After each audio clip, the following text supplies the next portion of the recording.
Have you ever felt completely overwhelmed when someone you love can no longer care for themselves? That sinking feeling when you realize life is about to change forever? That was me 3 years ago, standing in my father's kitchen, watching him struggle to remember how to make the coffee he'd brewed every morning for 40 years. I still remember that moment with perfect clarity. The confusion in his eyes, the trembling in his hands, the defeated slump of his shoulders when he finally gave up and just sat at the kitchen table, staring at the empty mug in front of him. "I think I need help, Emily," he whispered, and my heart shattered into 1,000 pieces. My father, Michael Thompson, had always been the definition of independence, a retired engineering professor who prided himself on solving his own problems, building his own furniture, and never asking for help. And now at 79, the early stages of dementia were slowly stealing his self-sufficiency, one forgotten task at a time. Like most Americans facing this situation, my first thought was, we need to find a nursing home. It seemed like the responsible choice, the safe choice. But what I discovered over the next 6 months would completely transform my understanding of elder care and show me there were better options I never knew existed. I'm sharing this story because what happened next might just save you and your loved ones from making decisions you'll regret. Because trust me, when it comes to caring for our aging parents, the most obvious solution isn't always the best one. "It's a beautiful facility," the administrator said as she led me through spotlessly clean hallways of Pinewood Nursing Center. "Your father will have 24-hour care, 3 meals a day, and structured activities. He'll be perfectly safe here." I nodded, trying to ignore the knot forming in my stomach. Everything looked fine on the surface. The building was modern, the staff seemed professional, and the brochure promised dignity and compassion. But something felt deeply wrong. The residents I saw weren't living. They were existing. Lined up in wheelchairs along the hallway, staring vacantly at a television no one was watching. The smell of industrial cleaner barely masked the underlying scent of urine. And most disturbingly, the silence. No laughter, no conversation, just the occasional call bell and the squeak of nursing shoes on linoleum.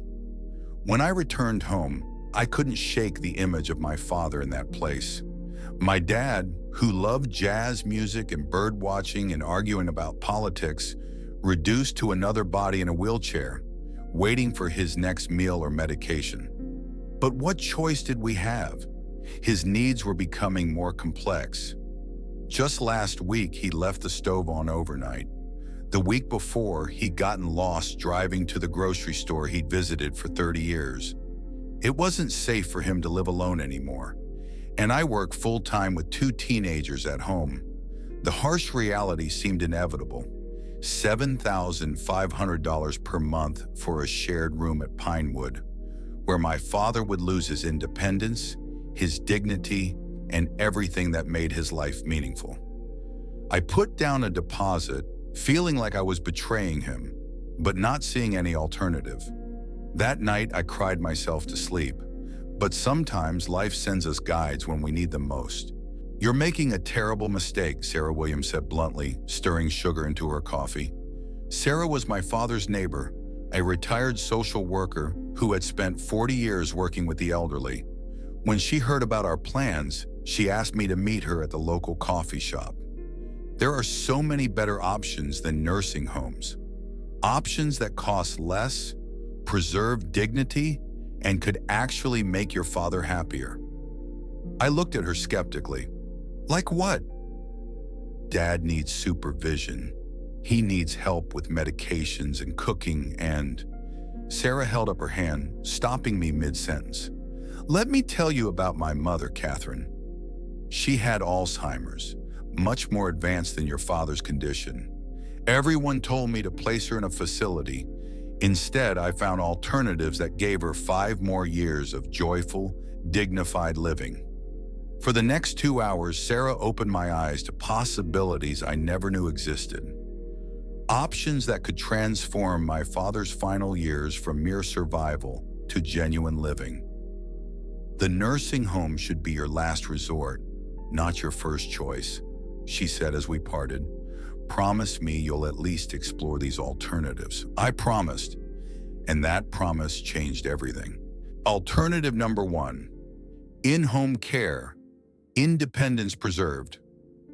The first option Sarah suggested was in-home care, bringing professional help to my father instead of removing him from his home. Think about what home means to your father, Sarah had said. It's not just walls and a roof. It's 40 years of memories. It's knowing where everything is without having to think about it. It's the view from his favorite chair, the neighbors he waves to every morning, the cardinal that visits his bird feeder. She was right. Dad's 3-bedroom ranch wasn't just a house. It was the home he'd shared with my mother until she passed, where he'd built a life, created routines that gave him comfort and security. Working with a local agency, we found Jessica, a certified nursing assistant with specialized training in dementia care.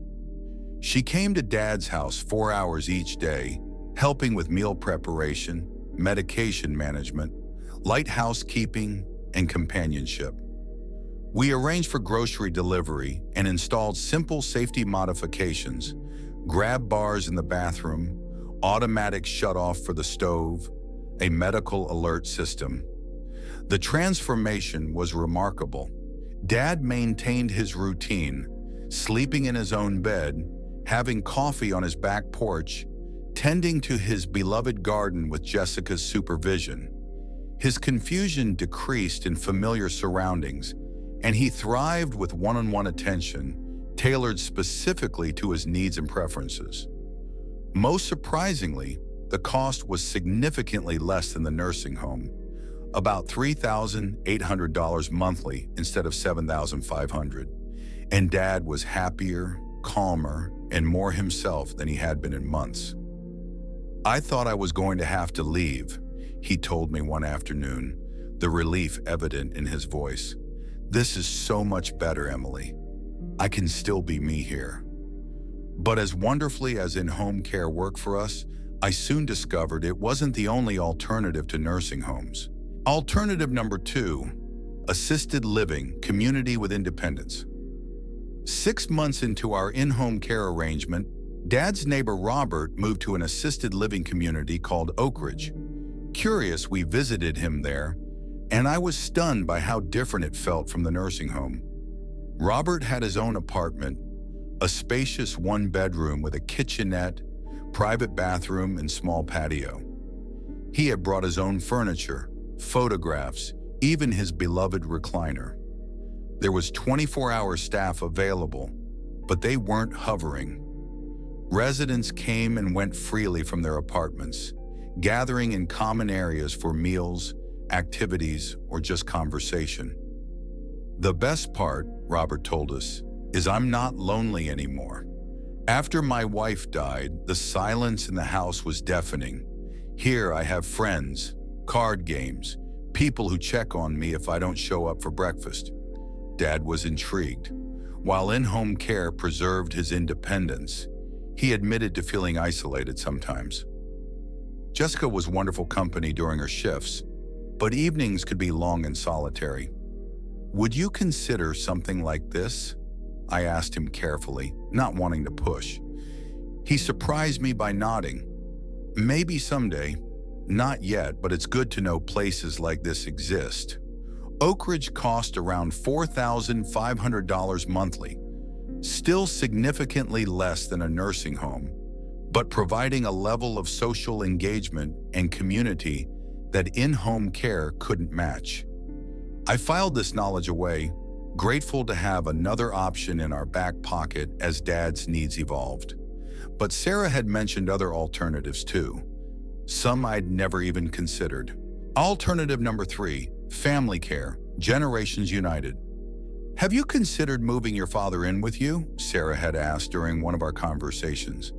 I had dismissed the idea immediately. My house is barely big enough for us, and I work full-time, and the teenagers... Sarah nodded understandingly. It's not for everyone, but for some families, it's the most rewarding option. I thought of Sarah's words when I met Jennifer Taylor at a dementia support group. Jennifer had converted her dining room into a bedroom for her mother-in-law, Patricia, who had moderate Alzheimer's. It wasn't an easy decision, Jennifer admitted. We worried about the impact on our kids, our marriage, our privacy. But we couldn't bear the thought of Patricia in a facility, especially after seeing how miserable my own father had been in one. Jennifer described the reality of their multi-generational household, the challenges, but also the unexpected blessings. My teenagers have developed such compassion and patience. They've learned that caring for family isn't someone else's job. It's our privilege and responsibility, and Patricia still feels needed.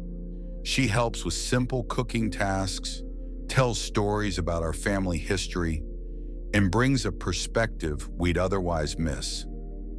Financially, this option had saved their family thousands, with costs limited to home modifications and part-time help when the family needed respite.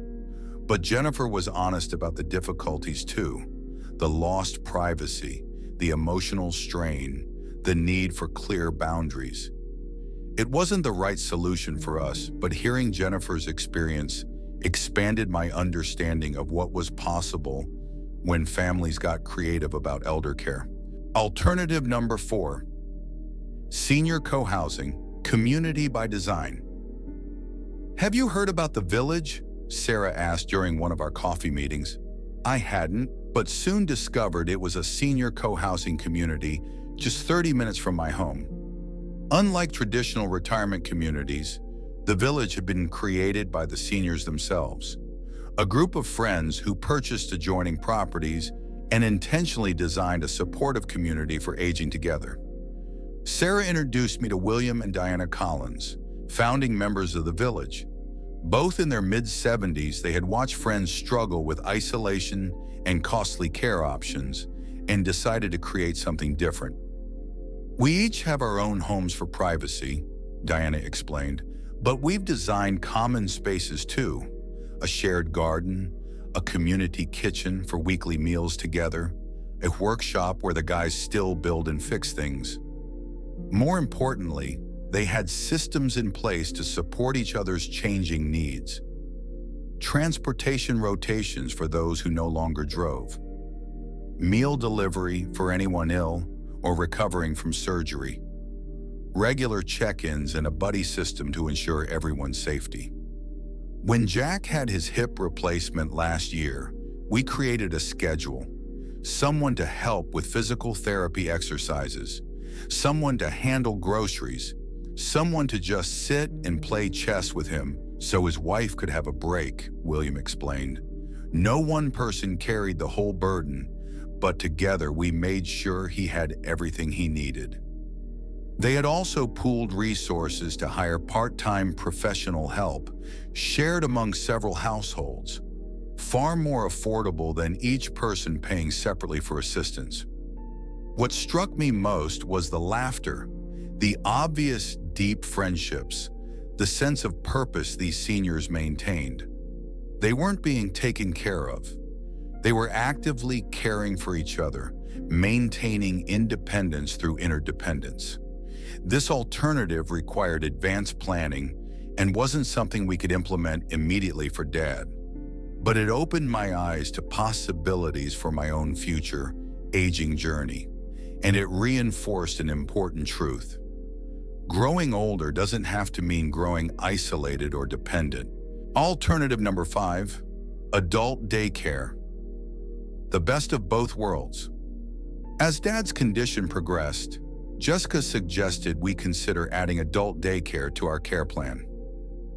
Your father needs more social stimulation than I can provide, she explained gently, and you need more respite than you're getting. Initially, I resisted. The term daycare felt infantilizing, but when we visited Sunshine Center, I discovered how wrong my preconceptions had been. The center buzzed with energy. Seniors engaged in art therapy, gentle exercise classes, music sessions, and animated conversations. A retired history professor was leading a discussion group about World War II. In the garden, several participants tended raised beds of vegetables and flowers. A registered nurse discreetly managed medications and monitored health needs. Many of our members live with family or have in-home care, the director explained. They come here during the day for socialization and structured activities, then return to the comfort of their own homes at night. It gives caregivers a break while providing stimulating, therapeutic engagement for the seniors. Dad was hesitant at first, but agreed to try it twice weekly. Soon he was asking to go more often. "I taught someone to play chess today," he told me proudly after his third visit. "A woman named Eleanor. She's never played before, but she's smart. She'll be beating me soon." The cost, approximately $85 per day, including transportation and meals, was far less than increasing our in-home care hours. More importantly, Dad was forming new friendships, engaging his mind, and finding purpose again. He returned home each evening tired but satisfied, with stories to share and a renewed sense of connection. This combination, in-home care plus adult daycare, created a balanced approach that supported Dad's changing needs while preserving his home life and dignity. Alternative number 6, hospice care, dignity at life's end. A year and a half into our journey, Dad's dementia took a sudden, rapid decline. Simultaneously, he was diagnosed with late-stage heart failure. The doctor's prognosis was grim, 6 months or less. Once again, the pressure mounted to place him in a nursing facility. "He needs skilled nursing care now," one doctor advised. "It's the only responsible choice." But Sarah, who had become a dear friend and guide through this journey, suggested we consider hospice care instead. "Hospice isn't about giving up," she explained. "It's about changing the focus from curative treatment to comfort and quality of life. And contrary to what many believe, it doesn't mean your father has to leave his home." Through Medicare, we qualified for a comprehensive hospice program that brought an entire team to Dad's home. A doctor specializing in palliative care, nurses who visited several times weekly, a social worker, even a chaplain and music therapist. They managed his pain expertly, addressed symptoms immediately, and focused entirely on his comfort and emotional peace. Most importantly, hospice provided round-the-clock support. Anytime, day or night, we could call and have a nurse at our door within the hour. They provided training for Jessica and me, supplied all necessary medical equipment, and offered counseling to help us navigate the emotional journey. "This is not what I expected from hospice," I confessed to Sarah. "I thought it would feel like giving up, but it feels like we're giving Dad exactly what he needs: peace, dignity, and control over his final chapter." The cost of hospice was covered by Medicare, removing the financial stress during an already difficult time. But the true value went far beyond economics. With hospice support, Dad was able to remain in his beloved home until the very end. In his final weeks, friends visited freely, without institutional restrictions. His bird feeder outside the window continued to attract the cardinals he loved. Jazz played softly in the background, and family gathered without the constraints of visiting hours. When Dad passed away, it was peacefully, in his own bed, holding my hand. Not connected to machines, not surrounded by strangers, but enveloped in familiar love. That, I realized, was the greatest gift we could have given him. It's been 2 years since Dad died. Not a day passes that I don't feel profound gratitude for Sarah's intervention and the journey of discovery that followed. By avoiding the nursing home and exploring alternatives, we saved over $60,000. Money that went toward quality care rather than institutional overhead. But the financial savings pale in comparison to the emotional wealth we gained. Dad maintained his dignity, his sense of self, and his joy until the very end. Our relationship deepened as we navigated these choices together, always prioritizing his preferences and values. And I learned crucial lessons about elder care that have transformed how I view my own aging journey. The reality is, nursing homes serve an important purpose for those with severe medical needs that can't be met elsewhere. But they shouldn't be our default, our automatic first choice when aging parents need support. There are better options, more humane, more personalized, often more affordable, if we're willing to get creative and piece together solutions tailored to our loved ones' specific situations. In-home care preserved Dad's independence and comfort. Adult daycare provided socialization and cognitive stimulation. Hospice brought expert comfort care to his familiar surroundings. And while we didn't utilize them, I saw firsthand how assisted living, family care arrangements, and senior co-housing provided dignity and community for others in similar situations. If you're facing decisions about care for an aging parent or loved one, I urge you to pause before automatically choosing a nursing home. Ask yourself, what matters most to your loved one? Independence, community, familiar surroundings? What specific assistance do they truly need? Is it primarily companionship, help with daily activities, or complex medical care? What resources, financial, emotional, and practical, can your family realistically provide? What combination of alternatives might create the right support system for your unique situation? Remember that elder care isn't all or nothing. We created a patchwork approach that evolved with Dad's needs, starting with in-home care, adding adult daycare for socialization, and eventually incorporating hospice for end-of-life support. The journey wasn't always smooth. We adjusted, problem-solved, and sometimes struggled, but not once did I regret the decision to keep Dad out of a nursing home. Not once did he ask to go somewhere else. And in his final moments, the peace in his eyes told me we'd made the right choice. Your journey with your loved ones will be unique. There's no one-size-fits-all solution to aging with dignity. But knowing all your options is the first step toward making choices you won't regret. I'd love to hear your experiences with elder care alternatives. What's worked for your family? What challenges have you faced? Your story might be exactly what someone else needs to hear right now. Please like this video if you found it helpful, subscribe if you want more content like this, and share your thoughts in the comments below. Your feedback helps me know what information you find most valuable. Remember, there's almost always a better way than a nursing home. Our parents cared for us when we couldn't care for ourselves. Now, with creativity and compassion, we can return that gift in ways that honor their dignity. Indeed.